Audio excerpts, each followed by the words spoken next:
Trump and Russia seem to find common foe, the American press. President Trump attacks CNN on a regular basis, but he usually focuses on the domestic side of the network, his least favorite cable news station making his post on Twitter this weekend about CNN's international arm something of a rarity. Fox News is much more important in the United States than CNN, but outside of the U.S., CNN International is still a major source of fake news, and they represent our nation to the world very poorly, Mr. Trump wrote on Saturday. The outside world does not see the truth from them. Also notable, Mr. Trump's comments came hours after President Vladimir Putin signed a law that requires certain American media outlets working in Russia to register with the government as foreign agents, essentially identifying them as hostile entities. Mr. Putin's allies had previously signaled that CNN International could be affected. For now, CNN appears untouched by the new regulations in Russia.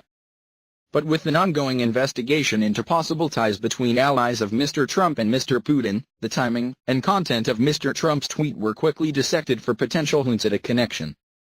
Was this a sign that the two had united against a common foe?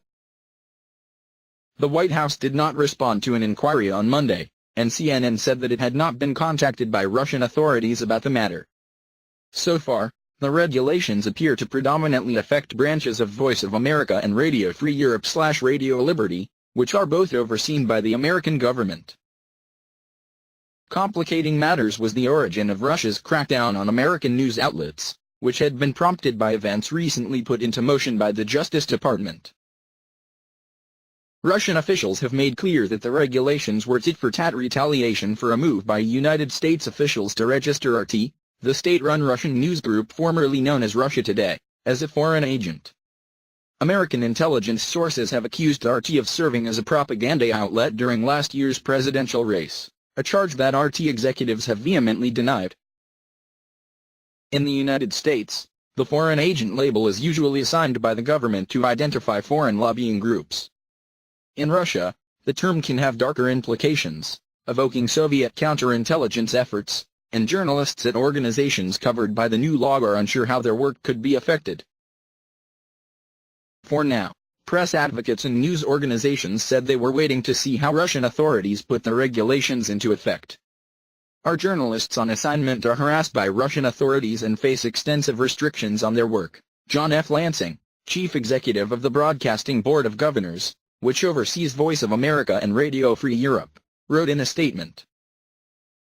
Mr. Trump has denied any collusion by his campaign with Russian officials, and he has denied that his White House gives preferential treatment to Mr. Putin. His tweet about CNN International, however, was roundly condemned by journalists and political figures from both parties. Trump's eagerness to win the favor of autocrats remains one of the most concerning aspects of his presidency, said Alex Conant, a Republican strategist and communications director for Senator Marco Rubio's presidential bid. If the leader of the free world does not champion the free press, then who will? For months, press freedom groups have warned that Mr. Trump's escalating attacks on the news media could inspire foreign governments to follow his lead, particularly in countries that lack the robust speech protections of the United States. In many other countries, journalists can face prosecution, jail time, and violence for reporting critically on the government. On Sunday, a day after Mr. Trump's tweet, the spokesman for Egypt's Ministry of Foreign Affairs used Twitter to denounce CNN as deplorable for its coverage of a terrorist attack in Sinai. Ben Rhodes, a foreign policy advisor to President Barack Obama, suggested there had been a connection between the two tweets. Most predictable thing in the world that authoritarian governments will increasingly echo Trump's media criticism, Mr. Rhodes wrote on Twitter. Christiane Amanpour, the veteran correspondent who hosts a show on CNN International, said in an interview on Monday that she had been stunned by Mr. Trump's remarks. Really?